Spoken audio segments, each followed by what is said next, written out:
사시사철 푸르른 야자수처럼 갈보리 십자가에 뜨거운 사랑 전하자 누려보자 예수의 계절 하늘 뜻 이뤄가는 사명 공동체.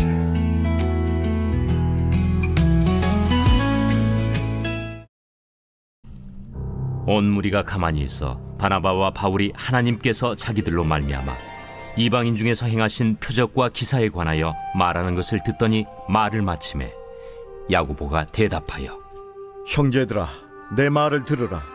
하나님이 처음으로 이방인 중에서 자기 이름을 위할 백성을 취하시려고 그들을 돌보신 것을 시므온이 말하였으니 선지자들의 말씀이 이와 일치하도다. 기록된 바 이후에 내가 돌아와서 다윗의 무너진 장막을 다시 지으며 또 그 허물어진 것을 다시 지어 일으키리니 이는 그 남은 사람들과 내 이름으로 일컬음을 받는 모든 이방인들로 주를 찾게 하려 함이라 하셨으니 즉 예로부터 이것을 알게 하시는 주의 말씀이라 함과 같으니라.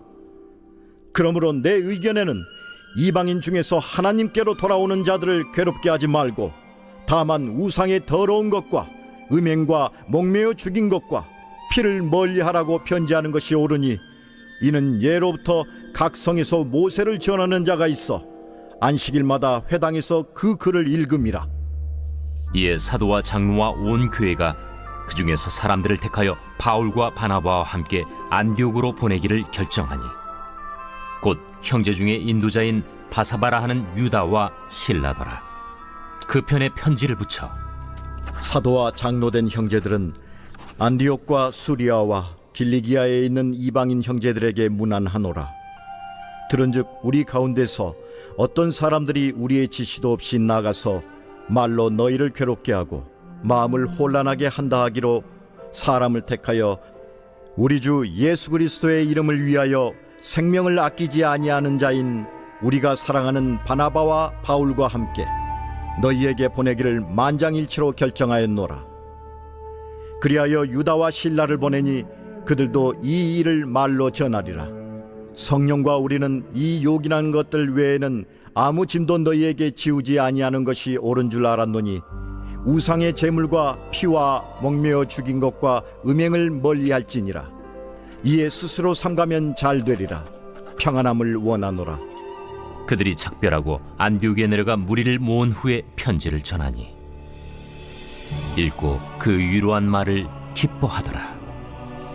유다와 실라도 선지자라 여러 말로 형제를 권면하여 굳게 하고 얼마 있다가 평안히 가라는 전송을 형제들에게 받고 자기를 보내던 사람들에게로 돌아가되.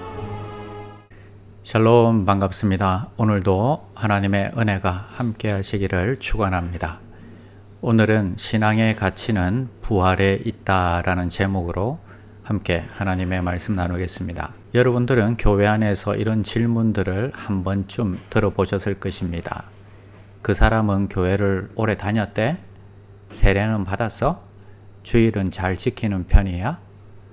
이런 말들은 종종 신앙의 가치를 측정하는 척도로 사용됩니다. 오늘 말씀을 통해서 우리는 다시 한번 깊이 묵상을 해봅니다. 우리의 신앙을 가치 있게 만드는 것은 무엇인가 하는 것입니다. 오늘 본문에서는 단연 부활이라고 합니다. 첫 번째 우리가 기억할 것은 부활은 모든 민족을 향한 하나님의 구원의 선포이다 하는 것입니다. 17절에 보니까 야고보가 말합니다. 주의 이름으로 일컬음을 받는 모든 이방인들이 주를 찾게 하려 함이라 했습니다. 이 말씀은 아모스 9장을 인용한 것입니다. 부활은 이스라엘만을 위한 것이 아니라 모든 민족을 향한 것이었습니다. 복음은 국경을 넘고 언어를 넘고 문화를 넘어서 퍼져나갑니다. 이제 누구든지 주의 이름을 부르면 구원을 얻습니다. 두 번째, 구원의 조건은 오직 믿음이다 하는 것입니다. 19절에서 야고보는 말합니다. 이방인 중에서 하나님께로 돌아오는 자들을 괴롭게 하지 말자 합니다. 괴롭게 한다는 말의 원어로 짐을 지운다, 방해한다는 의미가 있습니다. 즉 구원에 걸림돌을 만들지 말라는 것입니다. 당시 유대인 신자들 가운데서 이방인들에게 할례를 받아야 한다, 율법을 지켜야 한다, 이런 요구를 했습니다. 하지만 예수님의 부활은 모든 율법을 완성시켰고 구원은 오직 믿음으로 주어진다 하는 것입니다. 오늘 우리도 이런 걸림돌을 만들고 있지는 않습니까? 교회 용어나 복잡한 신앙 문화, 외적인 모습들로 사람들을 평가하고 있지는 않습니까? 세 번째는 공동체를 위한 4가지 배려를 요구하고 있습니다. 사도들은 이방인들이 예수를 믿게 되었을 때에 율법 전체를 요구하지 않았지만 4가지의 기본적인 규례만 요청하고 있습니다. 우상의 제물과 음행과 또 목매어 죽인 것, 피에 대한 것입니다. 이것은 구원의 조건이 아니다 하는 것입니다. 그러나 공동체의 질서와 사랑을 위한 최소한의 배려였습니다. 유대인들과 이방인이 함께 앉아 식사를 하고 교제를 할 때에 서로를 위한 배려가 필요합니다. 유대인들은 이 4가지를 받아들이기 힘들었기 때문입니다.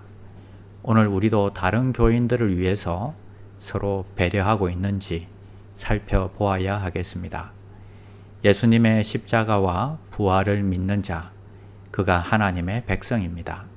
우리도 이 복음을 전해야 합니다. 질문의 힘 살펴보겠습니다. 첫 번째는 부활이 왜 기독교 신앙의 핵심이 되었는가 하는 것입니다. 고린도전서 15장 14절과 17절에서 죽은 자 가운데서 다시 살지 못하셨으면 우리의 전파도 헛것이요 너희 믿음도 헛것이며 너희가 여전히 죄 가운데 있을 것이요 라고 했습니다. 예수님이 부활하신 것은 하나님의 심판이 끝났고 새 생명이 시작되었다는 선언입니다.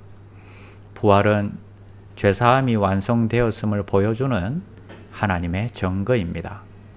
고린도전서 15장 20절에도 그리스도께서 죽은 자 가운데서 다시 살아 잠자는 자들의 첫 열매가 되셨다고 말씀하십니다.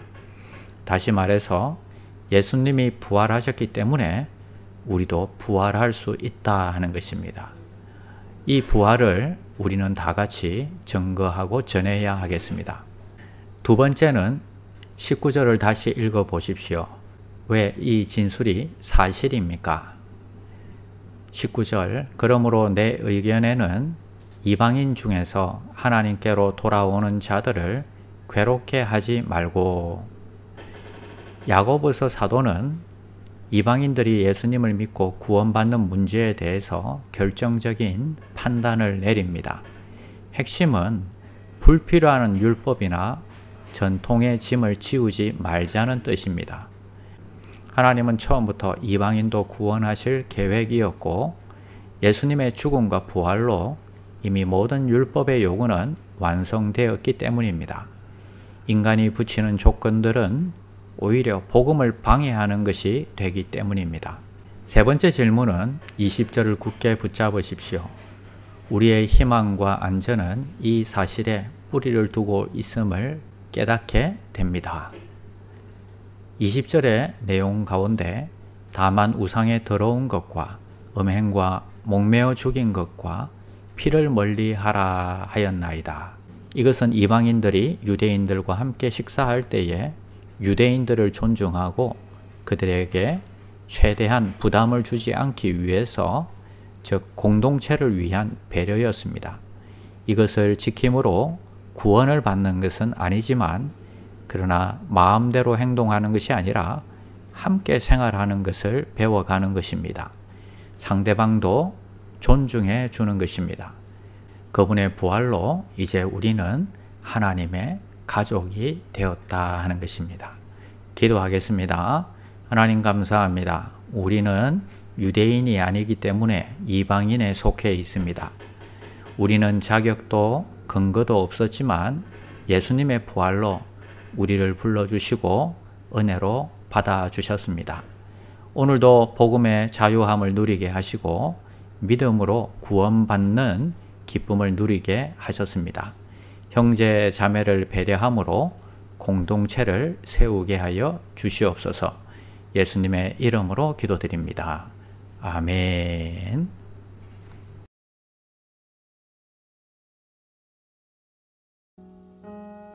나는 죽었습니다.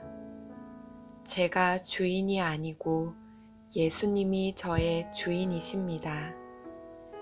예수님은 십자가에서 죽으시고 부활하셨습니다.